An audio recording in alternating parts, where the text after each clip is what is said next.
ఓడిపోవటం గారు జరిగింది. 2 సార్లు ఓడిపోయాం. కానీ అంటే ఇక్కడ ఒక మాట్లాడు ఒక ఇంటరప్షన్.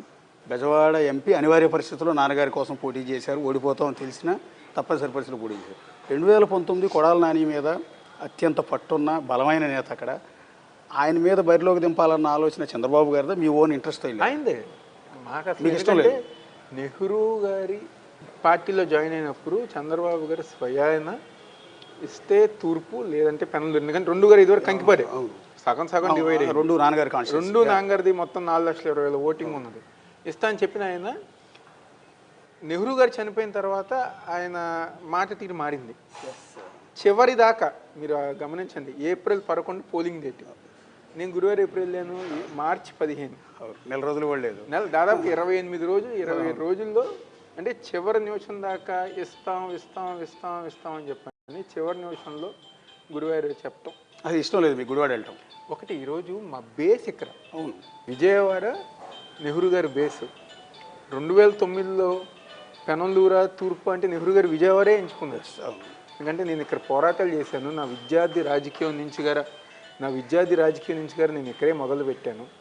అనేక పోరాటాలు, అనేక ఉద్యమాలు నేను చేశాను. నా రాజకీయం, నా మనుషులు అందరి గారు విజయవాడలో ఉంటారంటే మా బేస్ ఏ రోజుకైనా విజయవాడ లేదా నెహ్రూ గారి పాత కాన్స్టిట్యున్సీ ఇటు పక్కలే కొనసాగింది. ఈ రోజు గారు అలాగే మూమెంట్ ఉంటుంది. అప్పటికప్పుడు తెలియని ప్రాంతం ఎవరికి ఇష్టం ఉండదు. కానీ ఆ రోజు ఒకే ఒకటి, అది గారి కమిట్మెంటే. నా సైడ్ నేను నిజాయితీగా ఉన్నా. నా తండ్రి పార్టీలో చనిపోయారు, జెండా కప్పుకుని చనిపోయారు. కాబట్టి నేను గారు నిజాయితీగా ఉండాలి అని చెప్పని ఒక ఉద్దేశంతో ఆ రోజు చివరి నిమిషంలో డెసిషన్ తీసుకున్న, ఆర్థికంగా నష్టపోయినా నేను వెళ్ళి పోటీ చేశాను.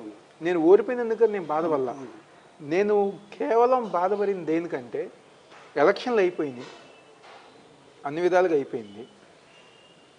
నేను నిర్మోహటంగా చెప్పాను, ఈ నియోజకవర్గం కన్నా నెహ్రూ గారు ఏదైతే బేస్ అన్న విజయవాడ కానివ్వండి, పెనంలూరు కానివ్వండి, దానికి తగ్గట్టు మనం ముందుకెళ్దాం అని చెప్తే అక్కడ గారే చూద్దామని చెప్పి మళ్ళీ గన్నవరం ఎప్పుడైతే వంశీ గారు పార్టీ మారారో, నువ్వు గన్నవరం వెళ్ళి పోటీ చేయని చెప్పినప్పుడు మాత్రం నేను హర్టే. అంటే ఈరోజు నేను ఒక్కనే నా రాజకీయ జీవితం నేను ఒక్కనే అనుకోండి, గాలి పట్టంలాగా నేను ఎట్టెళ్ళమని అటు వెళ్తా.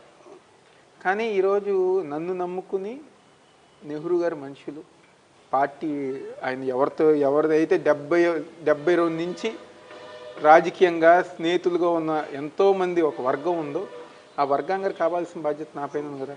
ఇప్పుడు నేను ఒకసారి గురువారం అన్నో, ఇంకోసారి గన్నవరం అన్నో, ఎట్టు పడితే అటు నేను కనుక వెళ్ళాను అనుకోండి, అర్థమేముంటుంది, నాతో పాటు నేను వాళ్ళ జీవితంగా నాశనం చేసినట్టే. ఈ సీక్రెట్